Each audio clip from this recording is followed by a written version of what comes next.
Assalamualaikum warahmatullahi wabarakatuh. Perkenalkan, kami dari kelompok 2 ingin mempresentasikan mengenai perusahaan kami, yaitu PT Wijaya Karya. Kelompok kami terdiri dari 3 anggota, antara lain Ranti Anindiastri dengan NIM B100180599, Alex Herdiansyah dengan NIM B100180600, dan Rilo Fajar Marita dengan NIM B100180601. PT Wijaya Karya Tbk didirikan berdasarkan UU Nomor 19 Tahun 1960, Jungto PP Nomor 64 Tahun 1961, tanggal 29 Maret 1961 tentang pendirian perusahaan negara atau PN Wijaya Karya. Berawal dengan kegiatan usaha yang hanya meliputi pekerjaan instalasi listrik dan pipa air. Ketika didirikan pada tahun 1970-an, Wika beralih menjadi perusahaan kontraktor sipil dan bangunan. Pada 2019, Wika secara resmi menetapkan visi dan misi 2030 untuk menjawab tantangan masa depan perseroan sebagai perusahaan yang bergerak di bidang investasi serta Engineering, Procurement, dan Construction atau EPC berkelanjutan untuk kualitas kehidupan yang lebih baik. Wika meyakini visi 2030 merupakan wujud nyata dari harmonisasi aspek people, planet, profit, dan juga sejalan dengan tujuan pembangunan berkelanjutan. Wika berkomitmen untuk melaksanakan peran pentingnya dalam menghadirkan kualitas kehidupan yang lebih baik. Visi dan misi. Untuk visi, terdepan dalam investasi dan EPC berkelanjutan untuk kualitas kehidupan yang lebih baik. Untuk misi, yang pertama, menyediakan jasa dan produk EPC yang terintegrasi dan berlandaskan pada prinsip kualitas, keselamatan, kesehatan, dan lingkungan. Yang kedua, memastikan pertumbuhan berkelanjutan dengan portofolio investasi strategis. Ketiga, melakukan pengembangan kawasan terpadu demi kehidupan yang lebih baik bagi masyarakat, memberikan pelayanan kolaboratif yang melampaui ekspektasi atau harapan pemangku kepentingan. Yang keempat, menciptakan rekam jejak di kancah global melalui inovasi dan teknologi manufaktur. Yang keenam, mengimplementasikan budaya belajar dan berinovasi untuk memenuhi kompetisi global. Selanjutnya, menumbuh kembangkan kearifan lokal melalui praktek kepemimpinan untuk membangun kesejahteraan yang menyeluruh. Analisis eksternal. External Factor Evaluation Metric atau matrik EV adalah alat yang digunakan untuk menguji lingkungan eksternal perusahaan dan untuk mengidentifikasi peluang dan ancaman utama yang ada atau mungkin dapat mempengaruhi perusahaan. Faktor strategis eksternal yang terdiri dari peluang dan ancaman dari PT Wijaya Karya menunjukkan total EV sebesar 3,684 yang dapat dilihat dalam tabel matrik EV tersebut. Analisis eksternal makro. Politik. Yang pertama, politik. Proses pemilihan kepala daerah secara langsung tidak berpengaruh secara signifikan terhadap aktivitas bisnis. Selanjutnya, ekonomi. Kebijakan moneter pemerintah mendorong pengembangan dunia usaha. Pemerintah terus berupaya untuk menarik investor menanamkan modalnya di Indonesia, terutama di bidang infrastruktur. Dan pemerintah merencanakan pembangunan 10 juta unit rumah di seluruh Indonesia berupa landed house dan rumah susun dalam kurun waktu 10 tahun. Yang selanjutnya, sosial. Pemerintah memberikan perhatian khusus untuk menciptakan lapangan pekerjaan dan tingkat pengetahuan masyarakat akan masalah hukum terus meningkat. Selanjutnya, teknologi. Sistem informasi merupakan sarana untuk meningkatkan daya saing dan pelayanan perusahaan. Pemerintah memberikan perhatian yang tinggi terhadap hak kekayaan intelektual atau HKI. Analisis eksternal mikro. PT Wijaya Karya memiliki 7 anak perusahaan. Di antaranya, yang pertama, Wika Beton, yang kedua Wika Industri dan Konstruksi, yang ketiga Wika Bitumen, yang keempat Wika Gedung, yang kelima Wika Rekayasa Konstruksi, yang keenam Wika Realty, dan yang ketujuh Wika Serang Panimbang. Analisis eksternal mikro yang selanjutnya yakni pemasok.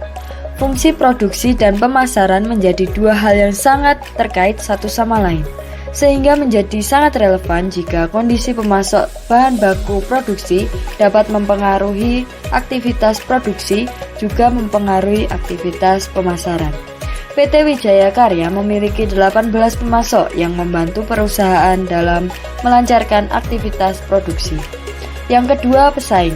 PT Wijaya Karya memiliki 2 pesaing yang sebidang dan sebanding dengan PT Wijaya Karya. Perusahaan pesaing tersebut yakni PT Adi Karya dan PT Waskita Karya. Perantara pemasaran dari PT Wijaya Karya tersebar di seluruh Nusantara dan juga terdapat perantara pemasaran di luar negeri yakni Aljazair. Analisis internal. Analisis terhadap lingkungan internal perusahaan dilakukan untuk mengkaji kekuatan dan kelemahan perusahaan atas dasar sumber daya dan kapabilitas yang dimiliki. Matrik internal faktor evaluation tersebut mengevaluasi kekuatan dan kelemahan utama dari PT Wijaya Karya dengan total matriks IV sebesar 3,588. Kekuatan dan kelemahan yang diketahui dari analisis internal PT Wijaya Karya dapat dilihat sebagai berikut. Kekuatan dalam bidang manajemen memiliki 2 kekuatan, yakni memiliki budaya organisasi yang baik dan dapat mengelola 7 anak perusahaan dengan baik. Dalam bidang marketing, memiliki branding yang cukup kuat di pasaran dan memiliki strategi pemasaran yang bagus dalam memasarkan produk-produknya. Dalam bidang finance and accounting, yakni memiliki nilai saham yang menjanjikan dan mampu mengelola keuangan dengan baik. Dalam bidang production and operation, yakni mampu memproduksi produk berkualitas tinggi dan mengoptimalkan sumber daya yang ada. Selanjutnya dalam bidang research and development, yakni dapat mengikuti perkembangan zaman dan berpengalaman di bidang konstruksi. Yang terakhir dalam bidang manajemen information system, yakni dapat menyimpan dan mengelola informasi perusahaan sehingga mudah diakses dan memiliki komunikasi yang baik. Yang selanjutnya kelemahan dari PT Wijaya Karya Tbk. Dalam bidang manajemen, kelemahannya yakni hanya dominan di bidang konstruksi sehingga anak perusahaan lain kurang menghasilkan profit sesuai harapan. Dalam bidang marketing, targeting dari PT Wijaya Karya Tbk terbatas hanya pada kontraktor. Di bidang finance and accounting, kelemahannya yaitu tidak semua sumber daya perusahaan mengetahui keuangan dari perusahaan. Dan selanjutnya, production and operations memiliki 2 kelemahan, yaitu biaya perawatan yang digunakan untuk merawat alat berat cukup tinggi dan risiko kerusakan alat berat yang tinggi. Di bidang research and development, yakni membutuhkan waktu yang cukup lama untuk menemukan gagasan baru, dan bila sumber daya manusia tidak memadai, hanya akan menghabiskan dana dan waktu dari perusahaan. Di bidang yang terakhir yaitu manajemen information system, yakni kelemahannya biaya yang digunakan untuk web maintenance lebih mahal dan dapat menimbulkan penyalahgunaan data yang dapat diakses dengan mudah di website. Analisis SWOT. SWOT didapat dari analisis eksternal dan internal perusahaan, terdiri dari faktor internal berupa kekuatan dan kelemahan, faktor eksternal berupa peluang dan ancaman. Untuk menentukan strategi pada perusahaan, dapat dibuat matrik TOWS, seperti dalam tabel matrik tersebut. Matrik TOWS adalah alat lanjutan yang digunakan untuk mengembangkan 4 tipe pilihan strategi, yakni SO, WO, WIT, ST, dan WT. Strategi SO menggunakan kekuatan internal perusahaan untuk memanfaatkan peluang eksternal. Dapat dilihat strategi SO untuk PT Wijaya Karya. Selanjutnya, strategi WO. bertujuan untuk memperbaiki kelemahan dengan memanfaatkan peluang eksternal. Dapat dilihat strategi WO dalam matriks tersebut. Yang selanjutnya, strategi ST menggunakan kekuatan perusahaan untuk menghindari atau mengurangi dampak ancaman eksternal. Dapat dilihat dalam matriks strategi ST. Yang terakhir, strategi WT merupakan taktik defensif yang diarahkan untuk mengurangi kelemahan internal dan menghindari ancaman eksternal. Strategi WT dapat dilihat dalam matriks TOWS tersebut.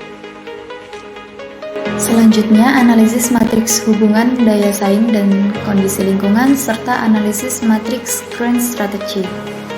Untuk analisis matriks hubungan daya saing dan kondisi lingkungan, PT Wijaya Karya masuk ke dalam golongan pertama dengan matriks EV sebesar 3,684 dan juga matriks IV sebesar 3,588. Hal ini menunjukkan bahwa PT Wijaya Karya memiliki kondisi lingkungan eksternal yang perspektif dan juga memiliki daya saing yang kuat. Oleh karena itu, PT Wijaya Karya dapat menerapkan beberapa strategi, diantaranya pertumbuhan internal yang intensif, integrasi vertikal, integrasi horizontal, dan juga merger. Selanjutnya ada analisis matriks grand strategy. Berdasarkan PT Wijaya Karya yang memiliki daya saing internal yang kuat dan juga pertumbuhan pangsa pasar yang tinggi, PT Wijaya Karya masuk dalam kuadran pertama yang tergolong kuat. Analisis BCG dari PT Wijaya Karya Tbk. Yang pertama yakni STARS, di mana pertumbuhan tinggi dan pasar bisnis dan produk yang tinggi pula. Produk unggulan yang memiliki pertumbuhan tinggi dan pangsa pasar yang tinggi yaitu produk beton, konstruksi baja, dan konversi energi. Terbukti karena produk-produk tersebut menjadi primadona baik di dalam negeri maupun di luar negeri. Yang kedua yakni question marks, di mana pangsa pasar yang rendah namun pertumbuhannya tinggi. Produk dari Wika yang berada dalam question mark yaitu produk dari anak perusahaan Wika Realty yang berupa hunian dengan brand Taman Sari yang asri dan nyaman. Oleh karena itu, Wika terus mengembangkan produknya agar dapat memiliki pangsa pasar yang luas lagi, dan saat ini Wika baru melebarkan pasar khusus produk huniannya pada beberapa tempat saja, yaitu di Jakarta, Bandung, Bogor, dan Balikpapan. Analisis BCG selanjutnya yaitu cash cow, di mana pertumbuhan pasar yang rendah dengan pangsa pasar yang tinggi. Produk yang termasuk dalam cash cow yaitu produk pemanas air tenaga surya, tiang beton, furniture, dan konektor. Produk tersebut masuk dalam cash cow terbukti karena produk tersebut telah memiliki pangsa pasar sampai ke luar negeri, di antaranya Malaysia, Amerika, Belanda, Prancis, dan negara di Eropa lainnya. Selanjutnya yaitu ada DOX, di mana pertumbuhan yang rendah dan pangsa pasar yang rendah pula. Produk yang tergolong dalam bagian DOX yaitu produk dari anak perusahaan PT Wika, yakni Wika Jabar Power, berupa pertambangan panas bumi Gunung Tanpomas dan pembangunan pembangkit listrik panas bumi. Wika Jabar Power tergolong dalam bagian DOX karena perusahaan tersebut merupakan perusahaan baru yang masih memiliki pertumbuhan dan pangsa pasar yang rendah. Alternatif strategi dari PT Wijaya Karya Tbk. Yang pertama yaitu meningkatkan strategi Operational Excellence Management System. Yang kedua, setiap anak perusahaan dari PT Wika harus memiliki manajemen strategi yang baik sebagai tolak ukur perusahaan dalam pencapaiannya. Yang ketiga, meningkatkan strategi manajemen pengetahuannya di masing-masing bidang. Yang keempat, mengembangkan beberapa anak perusahaan barunya agar dapat bersaing dengan baik di pasarnya. Yang kelima, ada meningkatkan kualitas produknya dan teknologi modern yang digunakan untuk memenuhi keinginan konsumen. Berikut adalah strategi terpilih beserta checklist dari kondisi yang paling sesuai dengan perusahaan, yakni PT Wijaya Karya. Untuk alternatif strateginya dipilih dua alternatif strategi dengan kondisi efektif yang memenuhi dan sesuai dengan kondisi perusahaan, yaitu ada integrasi ke depan dan juga integrasi horizontal. Integrasi ke depan memiliki persyaratan kondisi efektif antara lain meningkatkan strategi Operational Excellence Management System, meningkatkan strategi manajemen pengetahuannya di masing-masing bidang, mengembangkan beberapa anak perusahaan barunya agar dapat bersaing dengan baik di pasarnya, meningkatkan kualitas produknya dan teknologi canggih yang digunakan untuk memenuhi keinginan konsumen. Sedangkan integrasi horizontal memiliki persyaratan kondisi efektif antara lain setiap anak perusahaan dari PT Wika harus memiliki manajemen strategi yang baik sebagai tolak ukur perusahaan dalam pencapaiannya. Sekian, wassalamualaikum warahmatullahi wabarakatuh.